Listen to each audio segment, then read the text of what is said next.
thanks to everyone for coming this morning. This is actually our first anniversary virtual breakfast. Yeah. You may remember, but don't worry if you can't, that our first online speaker was Joe Shering. Yep. And that was in April 2020. And they said it wouldn't last. Okay, so just quickly rattle through the admin. We're recording this morning, as always. If you don't want to be seen, you can turn off your video by clicking the little camera item at the bottom. We've muted nearly everybody, apart from those who are going to schedule to speak, really just to avoid the distraction of background noise. You know where the control is at the bottom to adjust your sound if you need to. The little microphone down the bottom will help you do that. And I won't say any more about the hand raising drill and the reaction buttons at the bottom, which we should all know by now. So without further ado, I'm going to ask Ted to start proceedings with a short prayer or two. Right, okay. I take it I'm unmuted? You are unmuted, Ted, yes. Right. I'm going to begin with a prayer for Prince Philip and the Queen. And then I'm going to give us a prayer with Kenya in mind and Malcolm's talk. Okay. The prayer that I'm going to use has been identified by the folk who are putting together today's funeral service. So it's for general use for memorial services or churches and parishes and so on. God of our lives, we give you thanks for the life of Prince Philip, for his love of our country and for his devotion to duty. We entrust him now to your love and mercy through our Redeemer, Jesus Christ, our Lord. Amen. Amen. And now the prayer with Malcolm's talk, it very much in mind. A sort of preamble, on the 31st of January 1952, our future Queen began a tour of the Commonwealth with the Duke of Edinburgh. On the 6th of February 1952, while they were in Kenya, King George VI died at Sandringham. And the prayer itself that I'm giving you now is taken from the Week of Prayer for Christian Unity for last year. Lord, you told us to keep heart and not be troubled, knowing that you go to prepare a place for us in the Father's house. We live in this world as pilgrims, as the nation of Kenya goes through a lot of challenges, economically, socially, financially, and in part due to COVID-19. We pray, Lord, that you will help your people put their trust in you and you alone. Amen. Amen. Amen. Thank you, Ted. Now, so our speaker this month is Malcolm Leighton, who pretty well everybody must know by now, a parishioner of St. George's, but also one of our founding fathers. And he was certainly my guide and mentor in the early days, helped us greatly to in the transition from when he stopped doing or leading the men's breakfast to becoming a welcome participant. So as many of you know, Malcolm has been keenly involved for many years in St. George's work in Kenya, and is going to be speaking to us about this and his involvement in the Rahima Trust, which is a charity set up by him after the death of his wife, Barbara. So over to you, Malcolm. So I can just put you in the spotlight. What are we missing? No jokes this morning, no. What are we missing? No Colin? jokes. Is Colin coming later? Yeah, yeah. Oh dear. Okay, hold on a second. I shouldn't have said that, Quite should right. I? You're shouldn't have quite said that. right. Hang on a minute. I'm just as keen as you are, but I dare say Malcolm, am I your time filler? you're a straight man. Right. Okay. So there we go. You got Ah, the parrot's back. Yes, of course. Oh, yes, yes. That parrot's pretty static, really. Hasn't moved in years. Anyway, it's a dead good parrot. morning, gentlemen. As you can see, the barber has caught up with me. And my offerings today have all been taken from the television in the past couple of weeks. I saw a poster a couple of days ago on the television of a soldier in a busby wearing a mask, and underneath the caption was, "Don't let your guard down." Very good. Going on, there's we know the jokes about what do you call someone who lives by the sea? A man who lives by the sea, you call him Cliff. And what do you call a man who's a keen gardener? You call him Doug. But here's one I hadn't heard before. What do you call a man who lives under a pile of leaves? Russell. Yes, well done. Who? You must have watched the same program. And then the next one, my final one is, it depends how you read it, really. What do you call a spaceman? What do you call a spaceman? I don't know, Colin. What do you call a spaceman? Sorry, I'll reread that. I read that incorrectly. What do you do when you see a spaceman?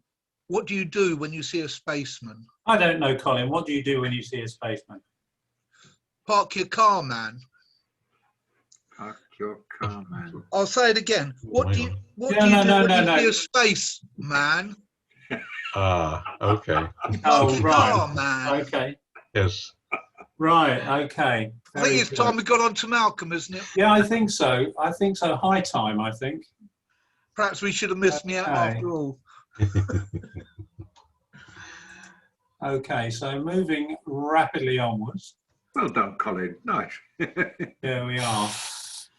Oh, here we are. Right. Well, Malcolm. it wouldn't. Thank you. Then. Okay. It wouldn't have been the same without Colin, would it? Let's be honest. Yeah.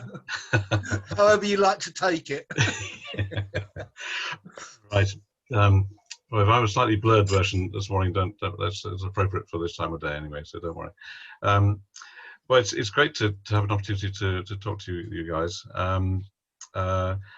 A few things I want to say to start with, and then before I get into the story in a way. I don't see my story as anything particularly exceptional, and looking around the room, as it were, the virtual room, I know there are other people with stories and causes that they've become attached to and very committed to and stuff. So there's nothing exceptional about that at all.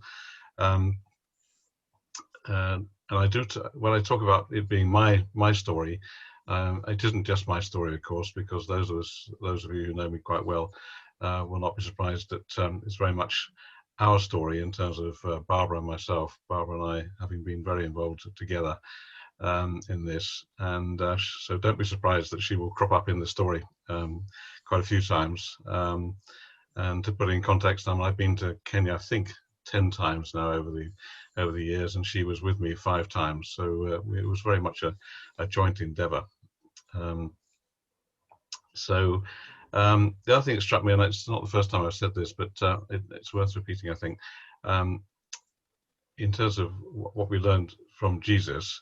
I was reminded that in Matthew it's recorded when Jesus was asked to name the greatest commandment, the second part of his answer was love your neighbour as yourself.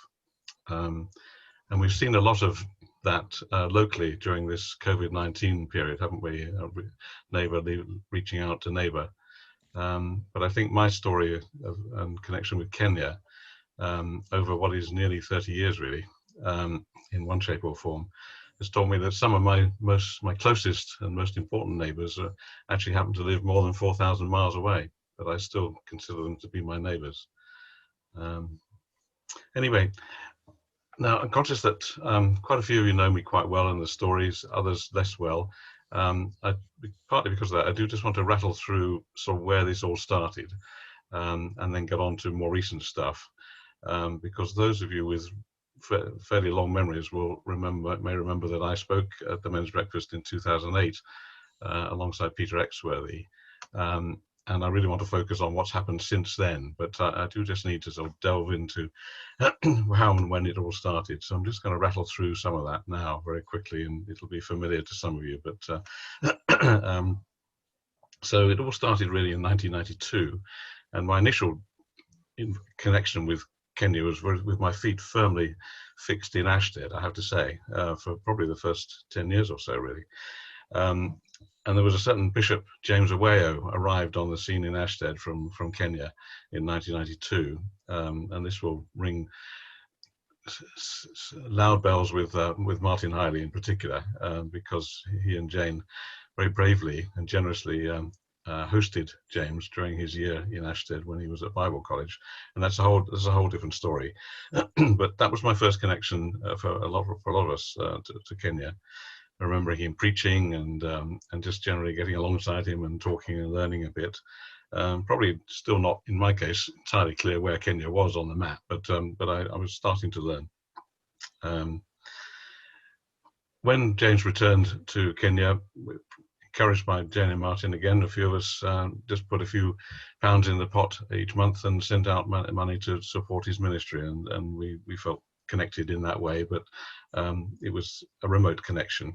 And then fast forwarding to 1999, after another couple, Don and Christine Hopper, if anybody remembers them, visited James in Kenya. There's another story there as well. Coming back with the strong message that it was a real struggle for orphan children in particular to get access to a decent education. And James's wife Eunice was already working and running an education program out there. So we set up a registered charity to support that. I say we, it was myself, Joy Moore and Lizzie Smart, for those who might remember them. And we ended up raising money to sponsor about 50 children there. We came up with the snappy charity title, Zion Harvest Mission Orphan Support Group. And I did make a note I did give my note to myself that any future charity I'd be involved in would have a snappier title than that. So and I hope that I did learn from that. Come 2002, James and Eunice, we invited them to come back to Ashtead for a few weeks to reconnect with us and develop the relationship and whatever. That coincided with me, for some reason, retiring quite early from the old Barclays Bank, and wondering what that was all about. But I found out later. And James, for those with even longer memories, you might remember that James actually spoke at our breakfast. And I had the joy of listening to his talk again on the CD the other day, and I was very struck by the issues that he raised, some of them. And some of them included the problem of tribal clashes, because a number of tribes in Kenya are normally living peaceably side by side, but occasionally erupting in quite severe violence, particularly at election time. The challenge of poverty, children living on the street, access to decent education, and his vision to set up an orphanage for orphan children, given that he and Eunice regularly offered their own home to children who couldn't find anywhere else to live. So that was 2002. Very soon after that, in January 2003, many of us will remember the tragedy of Rihanna Davenport being killed at West Ashtead School. Now, we shared in the grief of all that as a community, thinking not much more about it. But by the end of the year, James and Eunice had come back to Ashtead briefly. We'd met with Rihanna's parents, Steve and Debbie. Barbara and myself met in our house, and we very quickly decided that in order that something came out of Rihanna's tragic death, that we would try to make James's and Eunice's vision of an orphanage come into reality. And So that's when the Zion Harvest Mission Orphan Support Group became Rihanna's Fund. And I found myself on a plane for the first time in February 2004 to this strange place called Kenya, along with a few other people. There were various other trips that went on. We managed to find land and get the home established. And come November 2005, it was ready to open. And Barbara decided it was time to find out what was going on. So she came with me on that first trip. And I'm not sure she ever forgave me, but having heard about the way in which we stayed in quite nice hotels in Kisumu during our previous visits, we then decided to go and live closer to the home, and ended up in a mud hut, quite a nice mud hut. And again, it's a mud hut that Martin will remember having stayed in as well, slightly later on. So we were very well cared for. It was a wonderful experience of living in the village with the people. One of the lovely ladies even got up nice and early to heat up some water, so that when we bathed in using the bucket, it was warm rather than cold water. Whole new vocabulary came into use. We learnt what a long drop latrine was, and we also got to know what a short call was, which I won't go into the details, but that was also in the toilet area as well. I will just, I'm going to try and use the technology to share some photos briefly, so just bear with me.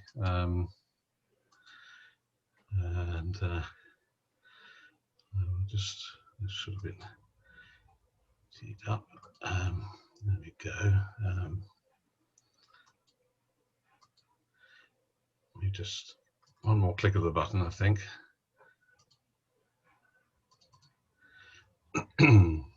Now, hopefully that's going to come through in a minute. Right, okay, thank you. Let's just move on with this.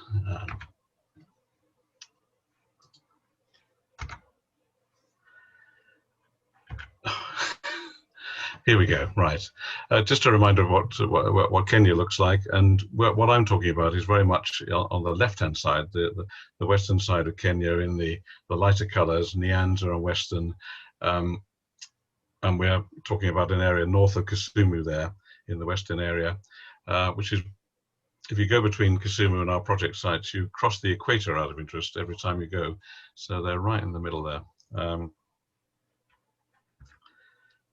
Just for old time's sake, a picture of from all those years ago, James and Eunice, away, a lovely couple from a long time ago, and they were very much at the heart of everything that's gone on in our connection with Kenya ever since, really. The village, Abalumbi, where we stayed, just quickly, briefly. The ensuite bathroom and the bucket of warm water.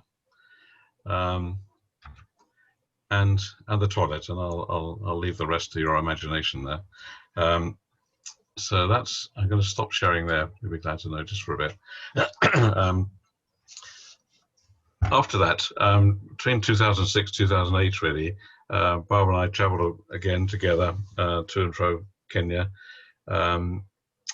mainly focused on checking up on the children's home, but also involved with the mission partnership with Zion Harvest Mission Church itself. So we ended up traveling around Kenya a bit, and that was a joy, and meeting more and more people, etc., and encouraging the partnership, etc. What Martin will remember very, very well, sadly, one of our visits in January 2006 was to the funeral of James Awayo, who passed away at that time. And that was certainly not a COVID compliant. It didn't need to be in those days, of course, but it was a huge affair, and very different from the one that Ted has reminded us is happening today with dear Prince Philip. We also went back in 2008 a couple of times after the presidential elections in 2007, where there had been extreme violence. I mean, a number of people killed, hundreds of thousands of people internally displaced, neighbour turning on neighbour, having lived peaceably side by side, and we were still living in the mud hut. So now I want to move on a bit and start introducing you to some people who, one man in particular who's been particularly important to me in the relationship with Kenya. And this is a guy called Edward Watter and his family. I first met him on my first visit in 2004. He became the first manager of the children's home, Rihanna's Ferrara Children's Home, and was very, very well equipped to do that. He had his own story. He grew up as a partial orphan. His dad died when he was very young, and his mum struggled by taking on cleaning jobs and all sorts of things to afford Edward a decent education, which he's benefited from, and that's why he's really driven to do what he does today. Some of you might remember that Edward, along with Bishop Nicholas Alou from Zion Hours Mission, came to Ashtead for the first time in 2011, and had the joy of living in our house for 3 weeks, which was an experience for all of us, I guess. Quite a culture shock in both ways, and he met many people at that time. I'm just going to introduce you to what I consider to be my second family. Hopefully this is going to work a bit better this time. We move on from the toilet. It's a fairly old picture now. He's like me. He's aged a bit since then, but that's Edward in an office in the early days. And then when I was there in 2011, that's the family, the Watter family, as it was, with a babe in arms, a young son, who actually was given the name Malcolm, which was a blessing to me, I have to say. Then a bit later on, young Joy arrived, and young Malcolm is ready to go off to school, and you'll hear a bit more about that school later on. And the older daughters, Winnie and Eunice, are looking pretty cool, aren't they? So, and then on my visit, my most recent visit in 2018 outside the home, that's the complete family, as it were, with by this time, young Joy has grown up. Sadly, she suffers from sickle cell disease, so she does need medication or whatever, and does suffer from time to time. And the little guy at the front is Gilbert, who's the last born. And on the left-hand side, Daniel, a strapping teenager, is an orphan they've adopted and brought into their family typically. And Anne is another family member who's actually a teacher at the school we'll be talking about, in front of their house. And bang up to date, I insisted on getting these photos for my own interest, but how they've grown, eh? So that's my second family. I say my second family because Barbara and I decided that in order to help Edward move on from the children's home in about 2006, we would support the family and allow him to say goodbye to his modest salary and accommodation in order to develop the work that he felt called to do. And I certainly continue to do that. And it's a pleasure to do that. So let me stop sharing again. So that's the family. Now, the work that Edward has come on to get involved with and initiate and create, really, became, come 2008, an organization called YAWASUP, Yala Widows and Orphans Support Project. It's a registered community-based organization involved in several aspects of community development. And I will, just bear with me hopping around a bit. I'm going to share the screen just to sort of share a bit about the scope of the work that they do.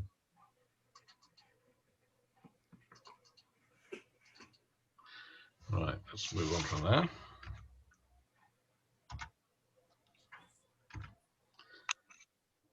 Just push the right button. There we go. Right, and this is sums up what YAWASUP is all about. It's a properly registered organisation, I say, and I think the key words I would focus on amongst all the wordage are self-reliant community, and at the bottom there, sustainable livelihood. It's very much at the heart of what Edward does to encourage the people he works with to equip them to become more self-reliant and live more sustainable lives, rather than relying on handouts and stuff. And hopefully that'll become clear through some of the work that I'll show they do. This is a summary of some of the work that is involved with, and I've got a few photos to illustrate some of it. Rehousing, rebuilding houses which fall into serious disrepair, and widows in particular not being able to afford to rebuild them themselves. Couple of bits of education, the Barber Academy, which we'll come on to. Education, as far as money allows, to sponsor secondary school students through their education, specifically orphaned students. Improved farming techniques and training, because most people have a bit of land around their houses, and they have to make the most of that in order to feed the family, etc. There's a very small, modest version of microfinance. I'll just show you about it a bit in a minute. And a tree nursery, growing saplings and growing them up, was very much focused recently on engaging with the youth in the community, and I'll explain a bit why in a minute. And general healthcare and hygiene education. It used to be around HIV/AIDS, possibly a bit less so now, but other aspects of healthcare that they try and educate people on.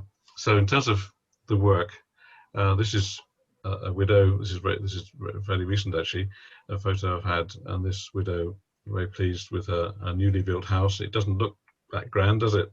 The mud is still visible, but she's got a proper roof on, and she's very, very pleased with that. The next one will show more of a before and after, and we do see several houses looking like that on the left, and in serious disrepair on our visits. This is microfinance. They refer to it as table banking, so there has to be a table involved, but it's typically a group of widows, and YOWOSAP have over time created and properly registered about a dozen of these widows groups in the local community, and they come together periodically, and with a bit of seed funding from YOWOSAP, they will pool whatever spare money they have and decide together who needs help that week, that month, and which might be to start off a small business, help with school fees, whatever. But it's all about encouraging them to take control of their own lives and make things happen that might otherwise not happen. This is the youth program I talked about. This is the tree nursery, and some sort of discussion going on. It was particularly important, Edward has told us, in this past year when schools were closed for most of last year, because the youth, I suppose it happens in any culture, but there were examples of the youth going off the rails and having too much time on their hands, and so YOWOSAP made a particular effort to try and get them focused on activities and conversations about issues and collective responsibility, if you like. This is the bags of I think fertilizer in that case, but typically YOWOSAP will fund for the widows better quality seed than they might otherwise be able to afford, and fertilizer to help improve the yields of typically their maize crops, which is the standard crop they would grow to sustain their families. And then this was new to me on cereal banking. This is briefly a way of as and when they harvest their cereal, instead of selling any surplus they might have to pay for other things into the lowest price of the market, there's a way of holding back and taking advantage of higher prices later on, so that they benefit from maximizing the income from their farming activities. We'll come back to that in a minute. Yeah. Okay. So other things about your WhatsApp. Let me just briefly stop sharing.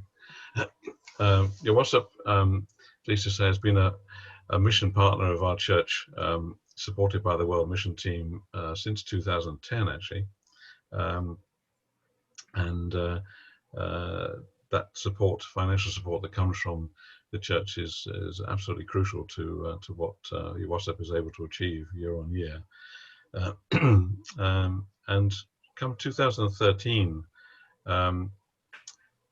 Edward decided to expand your WhatsApp's involvement in education by opening up or starting a small school. And he named it Barbara Academy, and Barbara, this is 2013, Barbara was fit and well and had visited a number of times, and it was an acknowledgement of the impact that Barbara had during her visits in ministering to and speaking to the people she met out there. It started off as a nursery school from the bottom up, as they do. They don't try and do it all at once. They build up slowly. So there was it started off as a small nursery school, and has developed since. And I'll share the photos in a minute. What happened? So it was ticking along nicely, supported by a share of the funds that came from the World Mission Team. Really, no other funding was available. So bit by bit, and then, as you're aware, my wife Barbara succumbed to ovarian cancer in 2016, and we had an incredible sort of service of celebration of her life in St George's, and in response to our request for donations for Kenya, there was a very generous response, and that made me think that maybe we should continue this in a more significant way. So I decided to set up a specific charity to support the schools and make sure it could be sustained and developed, and we called that Rehema Trust. Note the shorter name. we do learn these things. Rehema is a Swahili word. It means compassion or mercy, which seems very appropriate.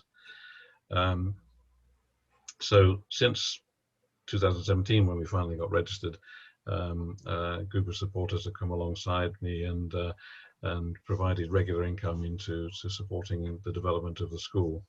And I've got some great co-trustees around me, not only our children, Andrew and Jenny, but Andrew Smith and Terry Davey, who will be known to a number of you. So I'm going to share again, just to bring that to life a bit. The picture behind me is part of the picture. Let's get us to move on. There we go.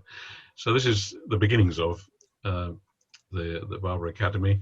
ECD, by the way, is early childhood development. It's a well-known term out there. It's a bit scruffy at the edges, but small beginnings and the first recruits to the school.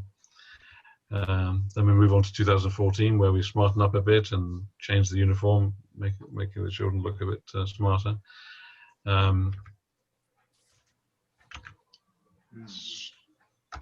Was it not moving on? Come on.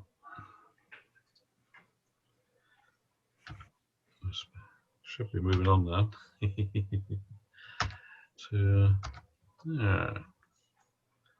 Why is that? Technology, eh? Well, it is trying to do something, isn't it? Sorry. But it's trying to sort itself out. Not responding. Okay, I'll stop sharing for a minute. Okay, maybe we'll be able to come back to that. I'm sorry about that. I was going to show how, I will try in a minute again, but how we've developed the facilities of the school, and you'll get a picture from a view from the picture behind me, how we've smartened up and expanded the school. It's, as I said, it started as a nursery school. It's now got effectively three classes at nursery level, including daycare for the really young ones, and now the primary school has developed up to grade 5, the 5th year, and we've got one more year to put on top. And this involves building new classrooms every year, etc., all of that, so that all needs to be funded, but we've been blessed with the funds to make that happen up to now.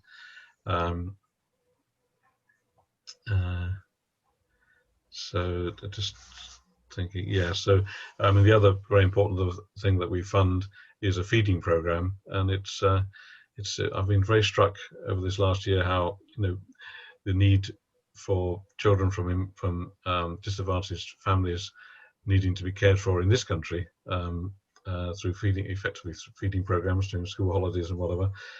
It's even more appropriate, obviously, and necessary in places like Kenya, because that may be their only square meal of the day. So we see that as a priority for our funding.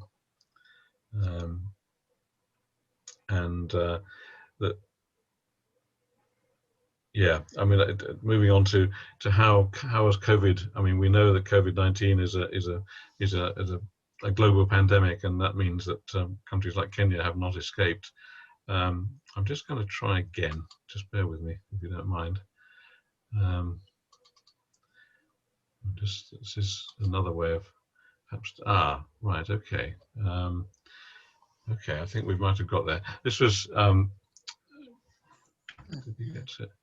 Yes, we did. Okay, that's good. Okay, thank you. That's good. This is what Barbara Academy looked like in 2018 on my most recent visit, after a gap of a few years, really.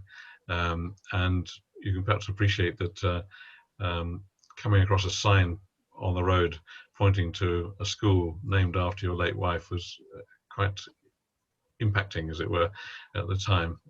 But all looking very smart, and that's a few shots of myself and Edward outside with some of the children. And bang up to date, this is what we're looking at like now with playground equipment. You might notice the bottom left, a socially distanced classroom with masks on and whatever. Edward's taken COVID precautions incredibly seriously, as you might see in a minute on one or two other photos. And the bottom right is an example of the feeding program, literally the lunch that the pupils at the school would be enjoying as part of the routine.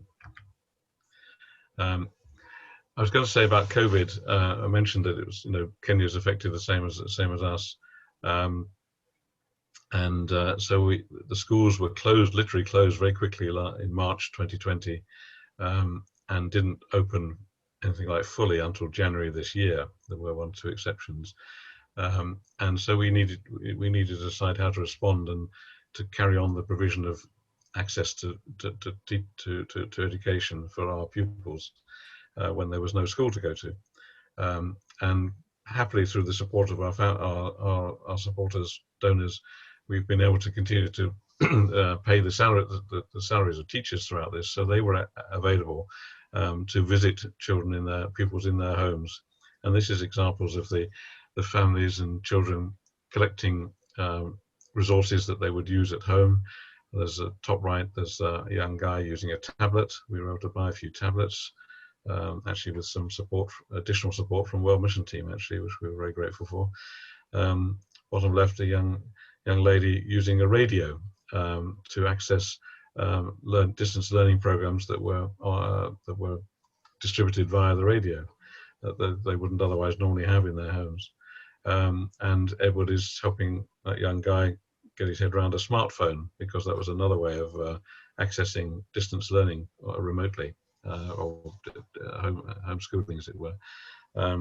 So we responded, and our supporters again, we made an appeal for additional support, and we were able to buy this equipment and continue the education even when the school was closed for all those months. And then this is just some examples of how seriously Edward has taken the task of making the school a COVID secure area. You've already seen the top one at the right. That's one of the hand washing stations in use. These thermo guns checking temperatures at the gate, and hand washing and masks being provided at the gate as well. I'll leave that for a minute. So we've had to think on our feet, and Edward has done an amazing job of responding to the situation out there. The situation bang up to date is that they've had a spike in the figures for cases and deaths in Kenya don't compare to the figures that we've had to deal with, but actually, you know, when you factor in the weakness, the relative weakness of their health system, etc., their health system is under pressure right now, and the president has had to impose a partial national lockdown and close schools again. So it's still there, and we're still having to respond to that sort of situation. Okay. One bit of good news, alongside just seeing a note there, just very recently, the last few days, we've had confirmation that our school is now fully registered with the Ministry of Education. We had provisional registration for a while, but Edward's done a great job and ticked all the boxes. So we are now a fully registered, technically private school. Sounds grand, but not as grand as it sounds, right? So very grateful for all the supporters and whatever that help us with that. I will just, the last slide, and then I want to talk about just one or two other things briefly. This is another example of what how your WhatsApp as an organization has responded to COVID. Again, with the help of World Mission Team, we were able to marshal funds and direct them at emergency relief food program at the beginning of last year. Incredibly well organized by Edward and his team. I've got loads of other photos, but this was being literally delivered on the back of a motorbike to one of the families in need there. So that is the end of the sharing. So now we got back on track for that. I just want to finish off just with conscious of time, but just a few minutes. It occurred to me just to sort of step back, as it were, from the detail and think about Kenya and some reflections. And showing my age, probably, I came across the idea of a SWOT analysis: strengths, weaknesses, opportunities, and threats, which I'm sure is probably old hat now. But as Kenya, as a nation, I mean, I would list the strengths, including, first of all, it is a strongly Christian country. I mean, there are pressures in terms of Islam, particularly on the eastern side, but it was very appropriate, and thank you, Ted, for the prayer you prayed earlier. You just get a sense when you're there of a strongly Christian country, and there's a strong faith that people have that helps them through their their challenges, etc. And they're an incredibly resourceful people, I would say. And Edward is a prime example of that. We've met others along the way as well. There's a fantastic lady, Winnie Owiti, who has also stayed with us over years gone by. She is now, would you believe, the Archbishop of a very significant Pentecostal church across Eastern Africa, having succeeded her husband, who died a while back now. And she's a wonder to behold. She's amazing. All the projects, social projects and development projects she's involved with. But there are weaknesses. I've mentioned already, access to education is a challenge. Having visited some of the public schools out there, I mean, they're incredibly underfunded, and you end up with class sizes of literally 90 to 100 pupils in a class, and you wonder what sort of quality of education they're actually getting. There is undeniably still the challenge of corruption and poor governance across the board. I've mentioned already the tribal divisions and conflicts that can arise from that, and undoubted poverty.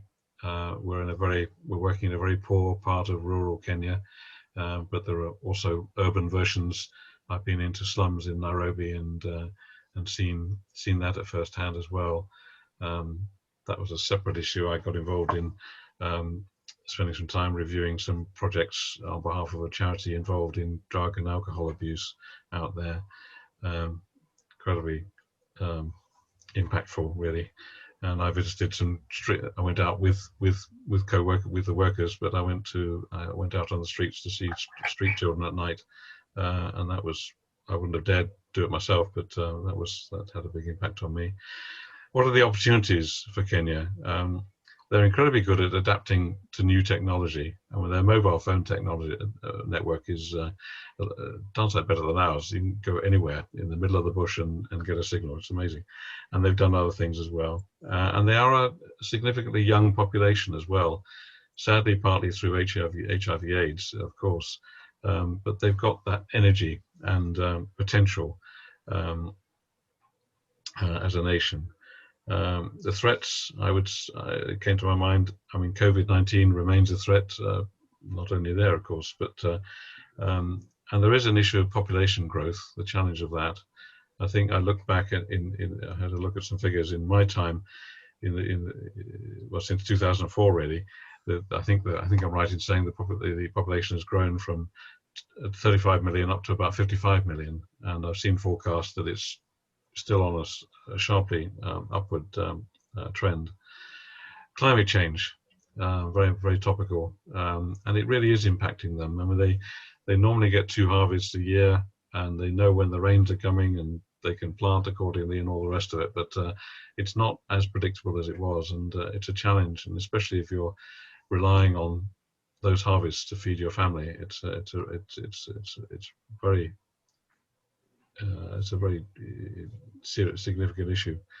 And I think I'm not an expert, but it strikes me they're probably one of the nations least responsible for climate problems, and yet one of those that's worst affected. How do we respond? There are lots of Rehema trusts around, created for all sorts of reasons, doing really good work in their own little corners of Kenya and other places, and collectively, hopefully, we're doing some good. I think as a nation, as I think of the West, we've got to be mindful of what our foreign aid budget policy needs to be, and we know we've reduced that hopefully temporarily, and we've got to be so honest about our plans for vaccine to support vaccine distribution to these poorer countries as well. So I'm going to finish off just saying really that having told you a bit about my story, I hope I've explained a little bit of how my connection with Kenya has affected me, and I think you'll have picked up that with Barbara having been such a key part of it as a partnership in those early years, she still remains a very key part, and is very much at the heart of everything I'm involved with. I've met new neighbours, I would describe them as, who've opened my eyes. I've seen lives changed, hopefully for the better. And I'm just desperate to get back there again. I was supposed to be there last year, but of course that never happened, and I'm sitting here not quite sure when I will get back there, but hopefully one day. Just to be honest and say, in terms of your response to, I hope it may be of some interest to you. We do always need more support. I mean, we've got a loyal band of supporters. We need to raise between 15 and 20,000 a year, depending on what other projects we're involved in, to keep the show on the road. Above all, I would value your prayers for us as a charity, for Edward and his family, for his team at Barbara Academy and within Yawasup. And if I've made you think as I have done over the years, who is my neighbour, who do I count as my neighbour, then I leave that one with you. But thank you for listening and watching in these strange Zoom times, and happy to take any questions. Thank you, gentlemen. Well done, Malcolm. Thank you, Malcolm. Gentlemen, do we have questions for Malcolm?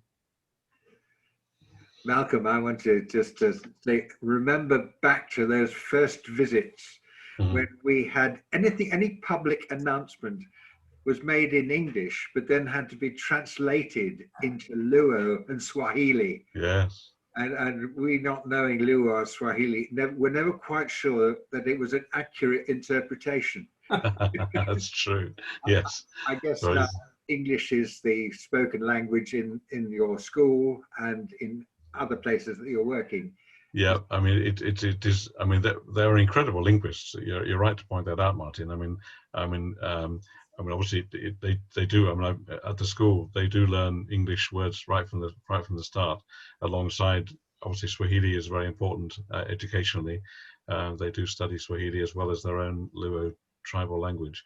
So most of them grow up learning 3 languages, and how many of us can claim to speak 3 languages fluently? It is incredible. Yeah. Yeah.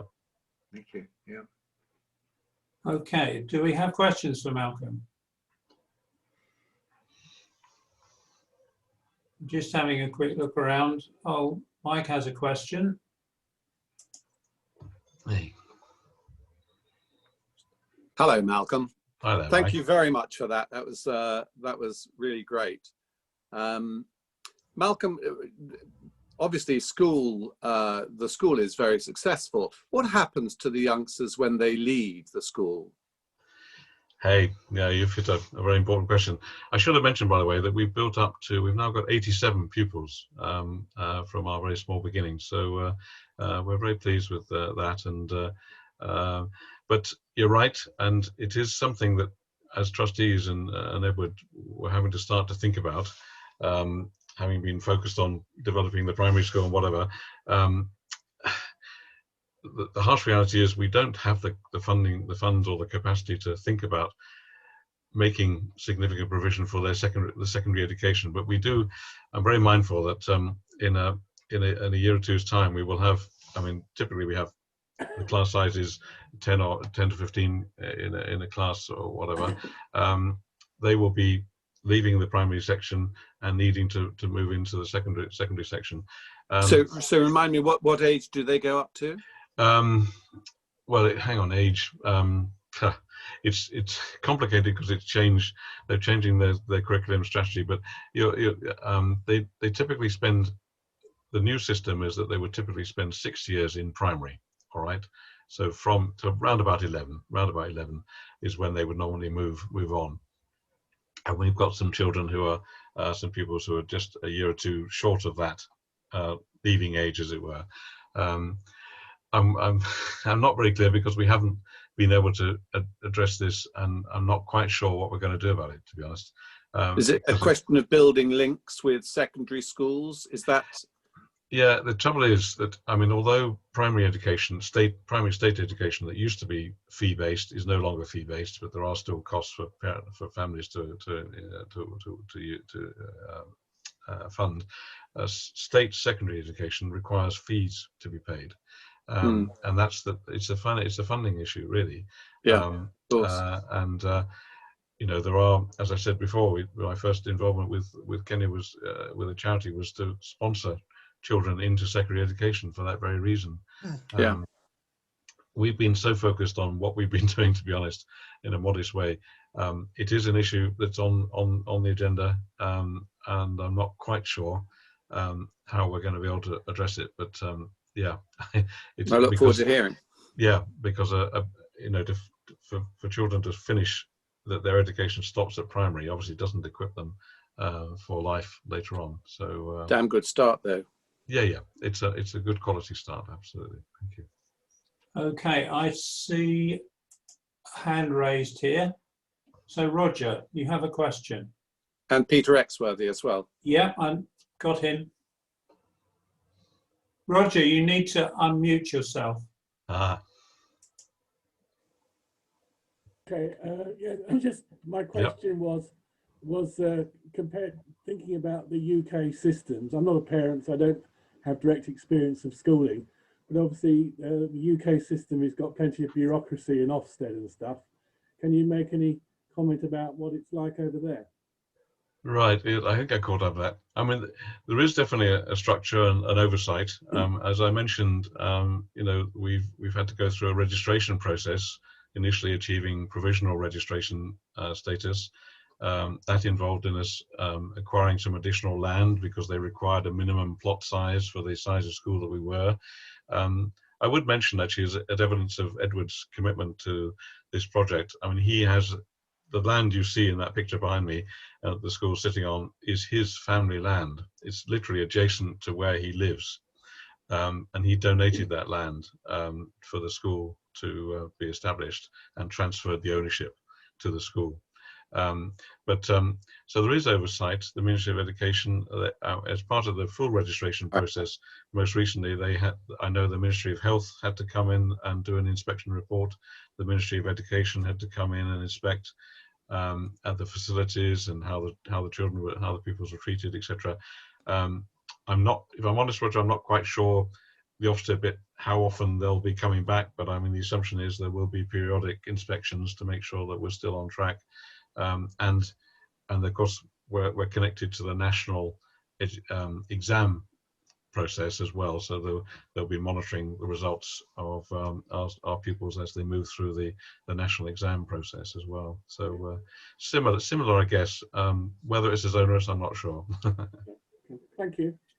Okay, now Peter Hexworthy, you need to unmute yourself, Peter. Malcolm, Peter. congratulations, thank you. The buildings are very smart, but very reminiscent of those just across the lake in Tanzania. Yeah. But there are two things missing that I would expect. One is rainwater harvesting, and the other is solar panels for electricity generation. How do they cope there? Yeah, good point. There is actually, I can show you, there is a water tank somewhere in the corner somewhere where we're addressing that. But actually, one of the projects that we were able to fund through the generosity of our donors was to access piped water. So there is piped water accessed through onto the site, which is our main source of water. You're right that it's in our minds to progressively back that up with water tanks and guttering on the buildings to provide a backup. But actually, fairly at relatively modest price, actually, we were able to access good quality piped water, which is so important, and that replaced access to a borehole on Edward's own land, which was in danger of running out, and certainly wouldn't have been able to cope with the demands of the expanding school. Solar is another issue. I mean, they have power. We have access to power. That's developed over the years I've been involved. But you're right. Given the funding, whatever as a backup, it would be very sensible to use solar power. But we haven't had the funding to contemplate doing that. And for now, we have what seems to be pretty reliable access to the national grid, as it were. But I know where you're coming from, and we will be absolutely right to do that. Yeah. Okay, thank you. We have a question from Richard Jones. Morning, Richard. Good morning. Thank you, Malcolm, very much. I really appreciated that. Very encouraging.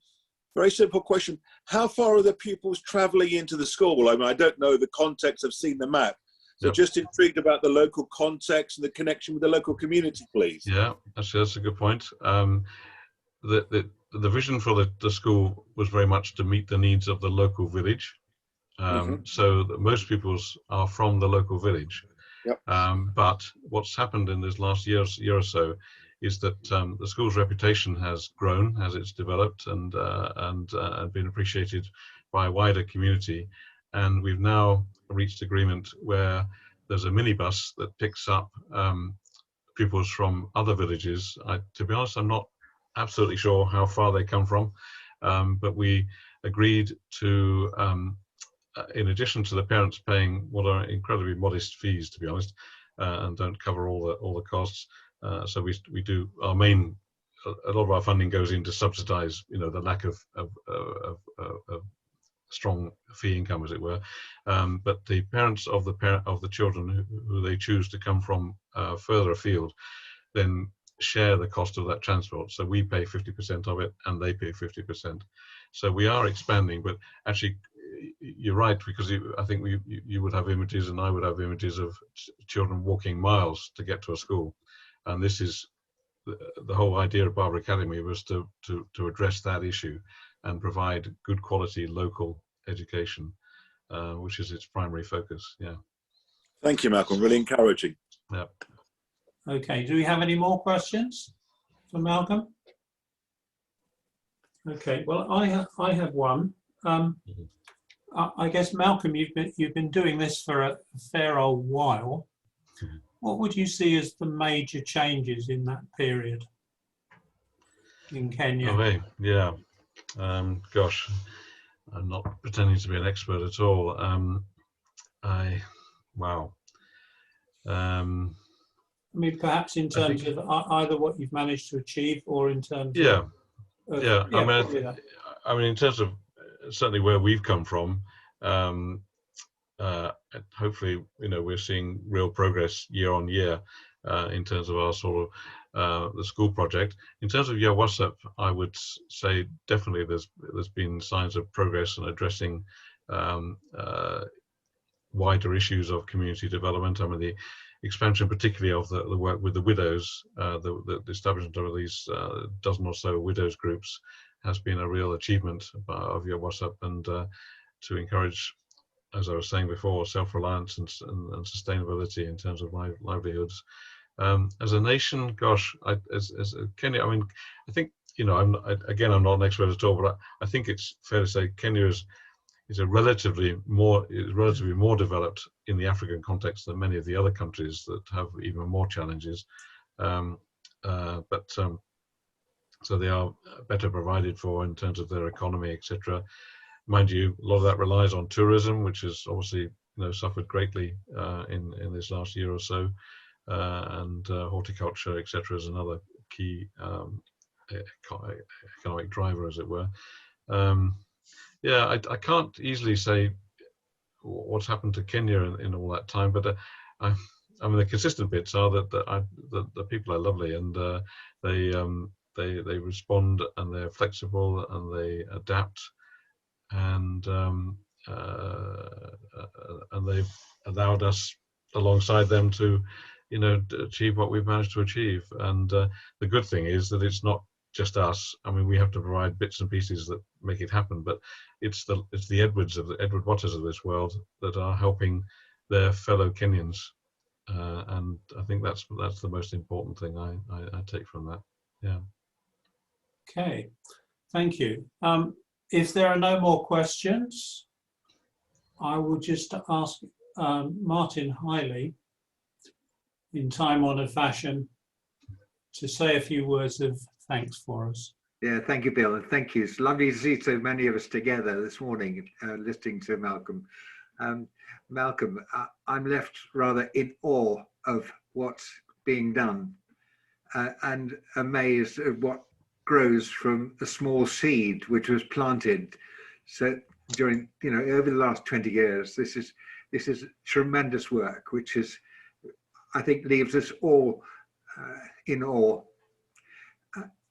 Thank you this morning that you've opened our eyes, or helped us to keep our eyes open on another part of the world, or the rest of the world. This is one world. It's God's kingdom, which embraces all parts of the world. And thank you for this insight into this work in Kisumu. Very impressive, I think.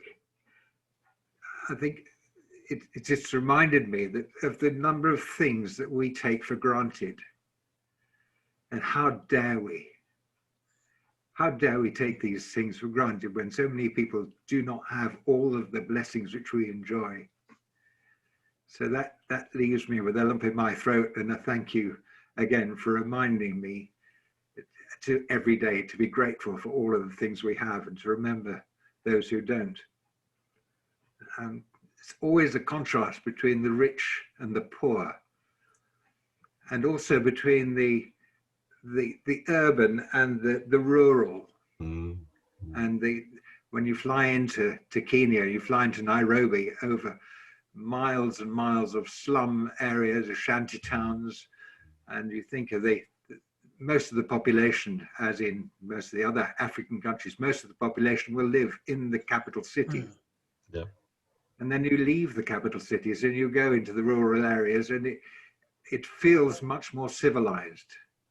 Yeah. And some of the values that we understand are working their way out in those rural areas, which are basically rural economy of you have to be self-sufficient, and I do believe the work you're doing here is helping those people enormously to develop those skills and those abilities to take care of themselves.